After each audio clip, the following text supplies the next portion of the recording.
நம்முடைய வாழ்க்கையில் ரமதானில் மட்டும் பேணப்பட்டு ரமதான் முடிந்து விட்டால் எம்மை விட்டு செல்லக்கூடிய ஒரு மிகப்பெரிய காரியமும் அதுதான் அஸ்ஸலாஹ் தர்குஸ் ஸலாத், தொழுகையை விடுதல். கொலையை விட, மதுவை விட, விபச்சாரத்தை விட, இது போன்ற அசிங்கமான காரியங்களை விடவெல்லாம் அல்லாஹ்வுடைய தீனில் பெரிய பாவம் தொழுகையை விடுதல்.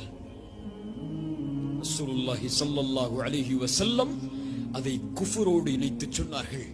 இந்த ரமதான் வந்தால் பள்ளிகள் நிலையும், ரமதான் முடிந்து விட்டால் பள்ளிகள் காலியாகும். ஏன் இல்மில்லை?